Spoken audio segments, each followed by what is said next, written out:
Well, guys, here I am after editing and trying to upload my video 5 or 6 times, and YouTube keeps saying it's fine, and then I turn it public and they demonetize it instantly.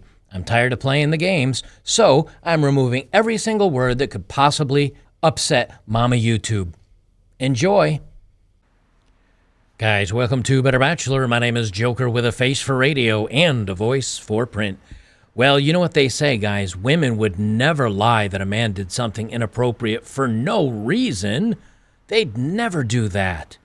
And just ask women out. The worst they can say is no, right? They'd never come up with some horrible thing to get a guy in a ton of trouble just because they changed their minds. Well, this is a story, I think it's right out of Ohio, I think it is, where I actually have receipts. It's from the state of Iowa in Johnson County. I actually got the receipts. An 18-year-old woman is jailed for avoiding to go on a date, so she calls the cops. You know, these are the things that men say. We can't just believe women when they say whatever. And when we say women will make up lots of lies for sometimes the dumbest reasons, and it can get guys in a lot of trouble. No, they don't do that. Women would never lie. Well, here's a story from MSNBC. Excuse me, MSN. Close enough. They all lie anyway. An 18-year-old woman trying to avoid going on a date ends up in jail. Here's what happened. A woman in Iowa, USA, was arrested after calling 911 to avoid going on a date with a man she met on a dating app. The woman, identified as 18-year-old Sumaya Thomas, was arrested after police said she told a dispatcher that her harmful ex-boyfriend of 2 years was standing outside her home and sending her text messages that were very as per reports. Thomas claimed that the man said to her he wanted to hit, kick, punch, and nut her. She also revealed that she was pregnant with the man's baby. The woman stated that the majority of their chats took place on Snapchat, which, as you know, Snapchat conveniently deletes all the conversations. We're going to read through the rest of that in just a moment. I'm going to read the affidavit that was provided by an officer, badge number 509, Jeff McVeigh. On June 16th, 2024, at 1100 hours, so slightly after midnight, officers were advised by dispatch that the above female was calling in to report that her ex-boyfriend was harmful, was outside the house, sending her bad text messages that was going to hurt her. She also advised she was pregnant with a man's baby, and she was getting text messages that he was going to do all the things I just read. Officers located the male leaving the scene and began an in-depth investigation about the reports being made. The male advised he started speaking to the above female just over a week ago on a dating app. The conversation then changed over to texting. The defendant said, "He showed us the conversation and let us read those text messages. The conversation showed he was being honest, and he really did just meet the female." The above defendant, on the other hand, reported she had known this male for 2 years. She was pregnant with his kid. She reported he's harmful. She reported he was threatening. She described all these messages taking place on Snapchat, when the truth is everything took place on the text messages, and she deleted hers. Officers saw the text messages were being sent to her cell phone number, which she confirmed to us. After a third interview with the above defendant, she stopped lying and admitted to making these false reports because she got cold feet on meeting him and no longer wanted to. She advised she didn't think officers would help, so she made up this call and the events she described. She also reported all these fake events. The male was detained for over an hour due to these accusations. He met with the defendant again on June 16th at 8 p.m. the next day and read her and read her the Miranda warning. After this, she agreed to speak with me again and admitted to making the whole thing up because she didn't want him there and felt we wouldn't be able to do anything if she just called normally. She didn't even, like, according to the text that the guy has, I think they would have mentioned this. Maybe they do in the story. We'll read it in a second because I haven't read down through the story. You'd think if she just said, you know what, I've changed my mind. I'm not interested anymore. I'm really sorry. I've just got cold feet. Please don't come in. I'm not interested. Go away. Then if he said, I'll kick your door down and I'm going to do X, Y, Z. Okay, you got a case now. You know, she does have the right to change her mind. But there's no point in this in which she said, I'm not interested, never mind. She just was like, well, I'll call the cops and they'll make him go away because I have cold feet and I don't know how to tell him.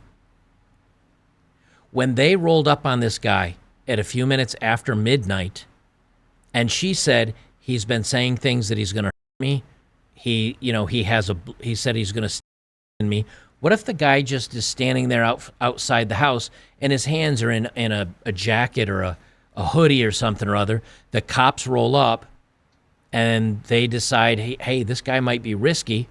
And he's trying to pull his hand out of his sweatshirt or something and it gets caught, or he's trying to pull out his wallet and they think he has something and they hit him with the 9-hole puncher.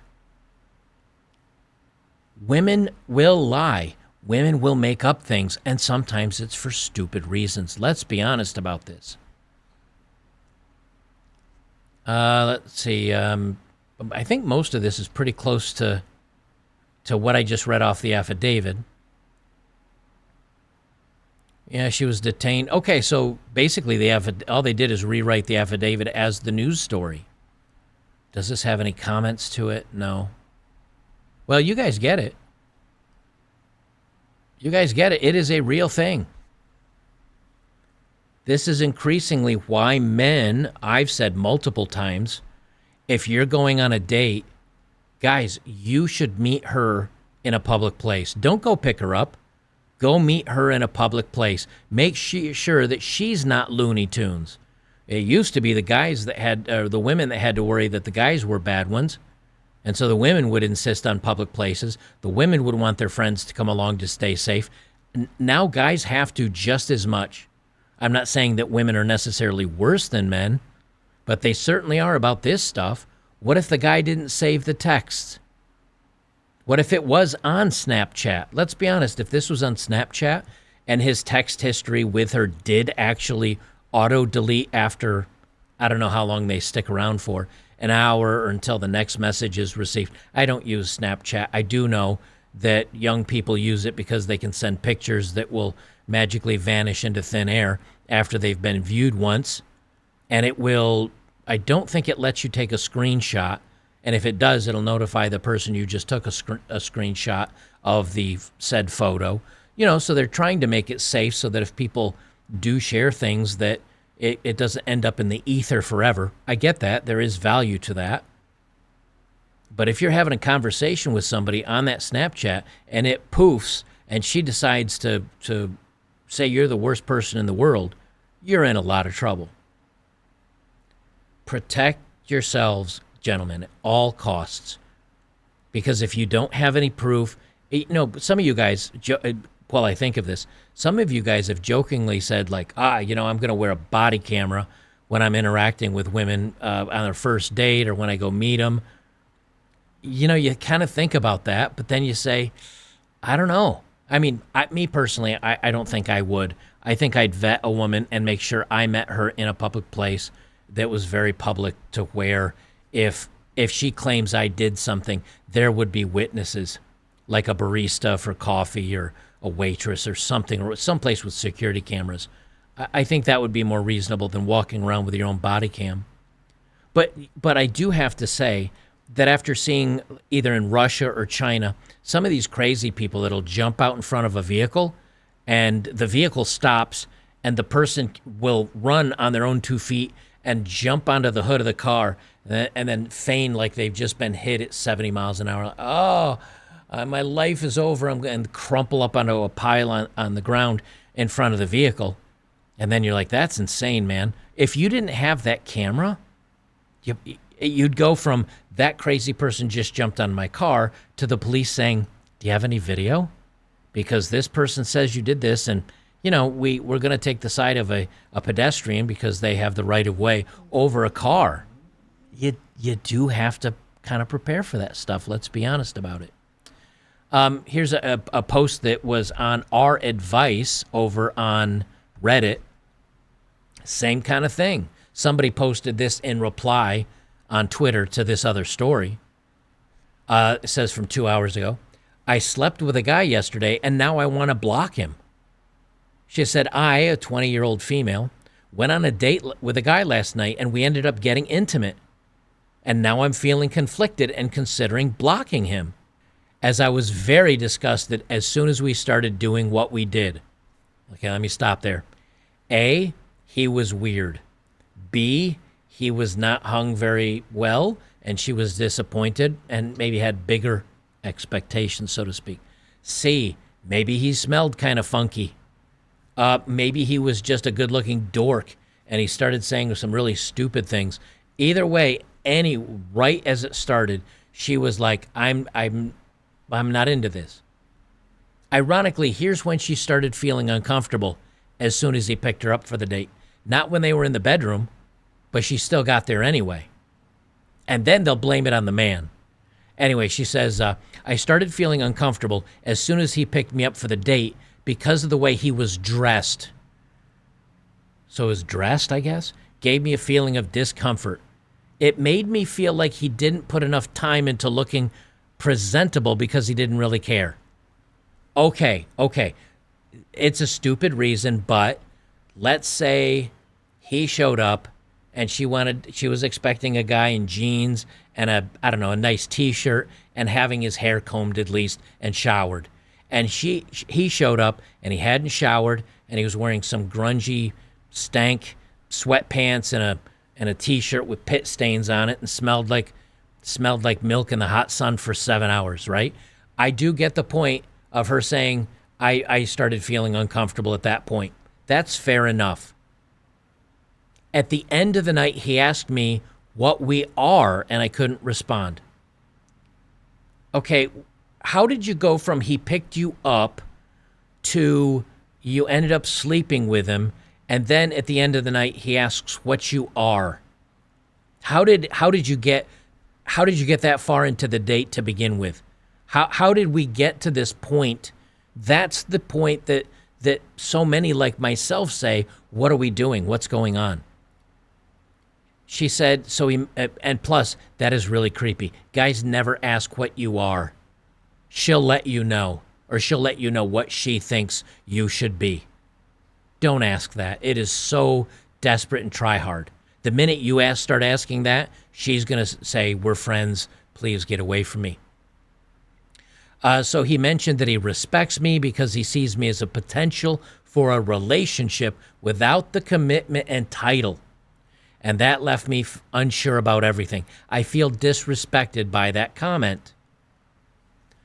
Do you see how she could go from this to him calling or going over to her place to hang out again, and she says, I don't want to interact with this guy. I'm gonna say he's creepy. I'm not saying that's right. I'm not saying that's right. That's incredibly wrong. But can you understand how the disconnect where you think you went on a great date, you think you had a mutual click, you end up sleeping with her because she can't say no or she's incredibly stupid. I don't know why. And then you're thinking like, wow, what are we? This is great. I finally got a girl to sleep with me. And she's like, please, for the love of God, make it go away.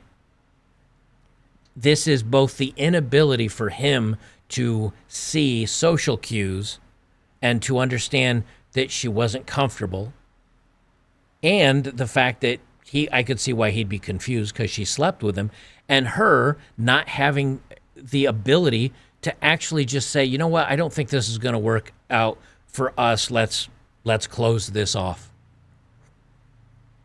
Never underestimate the failure of women to communicate, and never underestimate the levels that they will go through to remove themselves from an uncomfortable position if they don't know how.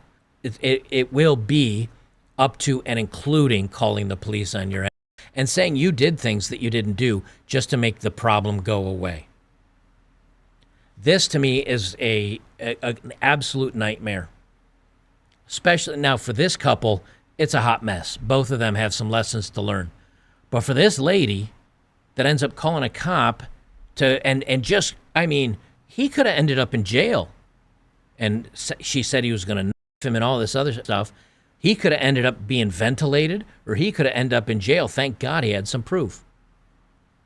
Be careful out there, because there are guys that are spending long-term prison sentences for being accused of doing the very bad deed with women.